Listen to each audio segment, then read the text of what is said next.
everyone, I'm Ronak and I was just sitting and doing my work and I had a very random thought which I believe that you all need to realize. So I thought that why not share it with you all. So I'm making this video to make you all realize that you all are very important and you all are special in your own ways.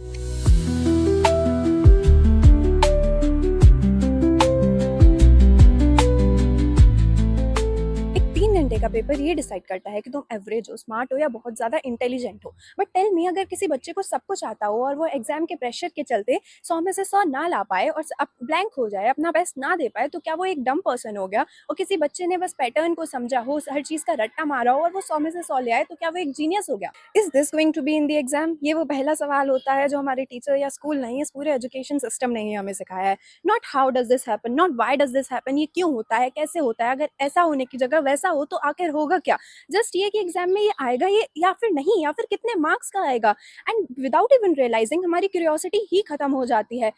And we didn't stop being intelligent, actually we just stopped being curious. Our curiosity just died. Scoring list doesn't mean that you were dumb. You weren't dumb, but this education system somewhere along the way made you feel that you weren't enough. एक percentage आई, एक report card आया, एक rank आई तुम्हारी और तुमने believe कर लिया that you weren't enough, you were dumb.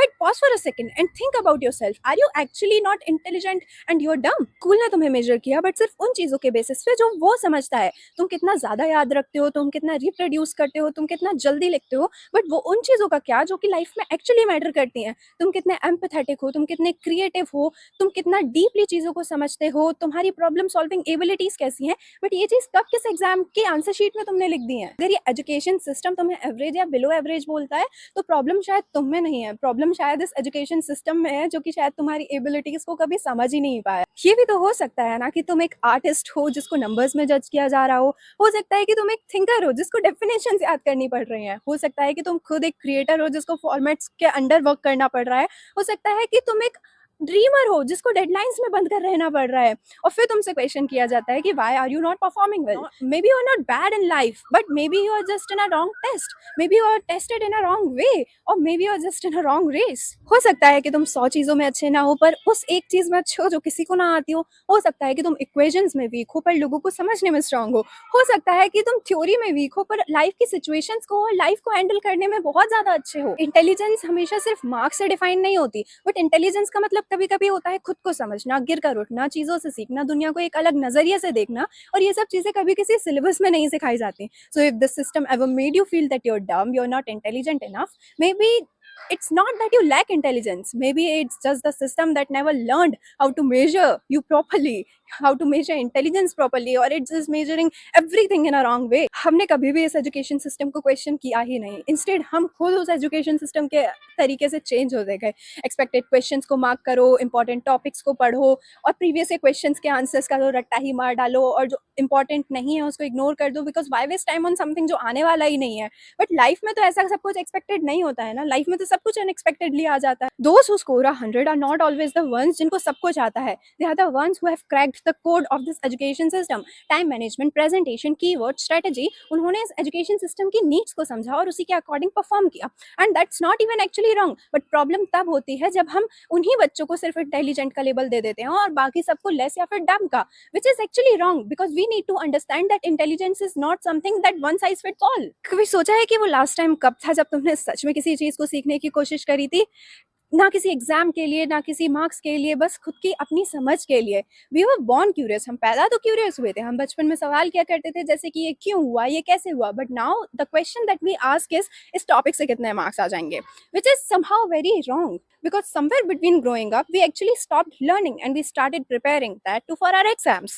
So maybe the problem was never actually your intelligence, but it was the way we were taught to measure it. तुम एक ऐसी जगह पे हो जहाँ पे memory matters more than understanding, जहाँ पे डेप्थ से ज्यादा तुम्हारी स्पीड को मैटर किया जाता है, जहाँ पे माइंडसेट से ज्यादा तुम्हारे मार्क्स मैटर करते हैं, और तुमने भी बस वही सीखा है जो तुम्हें सिखाया गया है। Apply your knowledge, analyse the situations, ये चीजें पढ़ के लगता है कि फाइनली अब कोई ऐसी चीज आई है जिसमें रट्टा मारने की नहीं बट अंडरस्टैंडिंग की जरूरत है। बट द ट्रुथ इज कि केस स्टडीज भी बस एक पैटर्न बन के रह गए। हमें बोला जाता है कि think logically and answer the question by analysing the situation. Okay, but हमें ये भी बोला जाता है कि तुम कीवर्ड्स याद करो, फॉर्मेट में लिखो और पॉइंट्स को एक स्ट्रक्चर्ड मैनर में लिखो। तो फिर मुझे ये बताओ कि ये रियल लाइफ लर्निंग कहाँ से हुई? ये भी तो बस एक स्ट्रक्चर्ड आंसर ही हुआ। And something that I find funny is that case studies are supposed to test our understanding, but even they have expected answers, same logic, same keyword, same conclusion, same formats. तो और तुम अगर किसी creative तरीके से answer लिख दो, थोड़ा अलग तरीके से आंसर लिख दो, अपने वे में एक्सप्रेस कर दो, without using the keywords, without being into the formats, then तुम्हारे मार्क्स कट हो जाते हैं, then you are not intelligent enough. Then tell me, are we actually learning to think, or we are just learning within limits? Case studies ने हमें ये नहीं सिखाया कि प्रॉब्लम्स को कैसे सॉल्व करते हैं, बट इंस्टेड केस स्टडीज ने हमें ये सिखाया कि एग्जाम्स के तरीके से कैसे केस स्टडीज को प्रॉब्लम्स को सॉल्व करते हैं. एंड दोनों चीजों में बहुत डिफरेंस होता है. Even case studies don't test how you think, but they test how your thinking fits into the answer key. So now what? अब इस एजुकेशन सिस्टम को चेंज करना तो तुम्हारे हाथ में है नहीं, but what you can do is change your approach. Next time जब तुम पढ़ो तो कभी कभी ये सोचना कि क्या मुझे इसके पीछे के रीजन समझ आ रहे हैं, क्या मैं इस चीज को एक्सप्लेन भी कर सकती हूँ, क्या मैं इसके पीछे की बात को समझ पा रही हूँ, ये क्यों होता है या कैसे होता है. कभी कभी अपनी क्यूरियोसिटी के लिए भी पढ़ लेना, सिर्फ कुछ मार्क्स के लिए नहीं. Not everything that comes in the exam is important, और जो एग्जाम में आता है वो लाइफ में वैसे भी इम्पॉर्टेंट नहीं होता. तो maybe we were never a bad student, maybe we were just told to ask the wrong question. बेटा मार्क्स क्यों कमाए, ये सवाल सिर्फ एक सवाल नहीं होता, ये एक पूरी जनरेशन का बिलीव है जो हमेशा से चलते आ रहा है. अगर तुम्हारे पेरेंट्स ने तुम्हारे मार्क्स या परसेंटेज के बेस पे तुम्हें कभी जज किया है, तो एक मिनट वेट करके उनकी साइड से भी सोचना. उन्हें भी तो यही चीज सिखाई गई है कि परसेंटेज मतलब प्रोग्रेस, पास मतलब सक्सेस, फेल मतलब डिसअपॉइंटमेंट. तुम तक कभी कभी इन बातों पे, इस क्राइटेरिया की वजह से खुद को जज कर लेते हो. वो तो फिर भी तुम्हारे पेरेंट्स हैं. उन्होंने कभी भी इस एजुकेशन सिस्टम को क्वेश्चन नहीं किया, बिकॉज उन्हें मौका ही नहीं मिला. और जब वो तुमसे तुम्हारे मार्क्स पूछ रहे होते हैं, they are not judging you, they are just speaking in a language जो कि उन्हें समझ आती है. They are just very concerned about you. It's not always your parents fault, उनकी गलती नहीं है हमेशा इस चीज में. They just want to see you grow. बस उनको ग्रोथ का जो स्केल है वो गलत बताया गया है. पर प्रॉब्लम तब होती है जब तुम उनकी एक्सपेक्टेशंस के नीचे खुद को दबा देते हो. पेरेंट्स की एक्सपेक्टेशन, टीचर्स का प्रेशर, और तुम इन दोनों चीजों के बीच में खुद फंस कर रह जाते हो. बट सच यही है कि तुम कभी ग्रो कर ही नहीं सकते इस प्रेशर के बीच में, जब तुम कॉन्स्टेंटली खुद को प्रूव करने की कोशिश कर रहे हो. ग्रोथ होती है समझने से, ना कि दूसरों को सेटिस्फाई करने से. तो मैं करूँ क्या अब? ब्रेक द पैटर्न, बैठो उनके साथ, समझाओ उन्हें.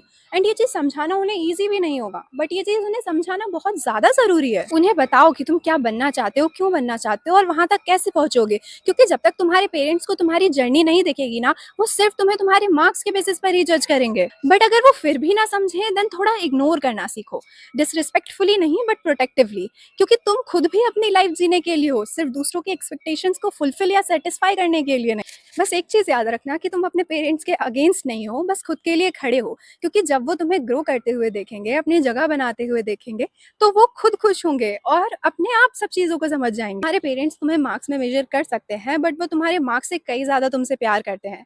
तो उनको इम्प्रेस अकेला करने की जगह उनको भी समझने और समझाने की कोशिश करो. So first start believing in your self, and start believing in your goal, in your path. क्योंकि जब तुम खुद में और अपने गोल में बिलीव करना शुरू करोगे, तो तुम्हारे पेरेंट्स भी तुम्हारे गोल और तुम में बिलीव करना शुरू करेंगे. And they will be proud of you, no matter what your percentage says, pass और फेल. बात नहीं, अंधेरा हो गया. But thank you all for listening, and I hope that you understand that you all are very special. Make sure that you don't जज yourself under some criteria जो कि किसी और के द्वारा बनाए गए हैं. So love yourself a little more.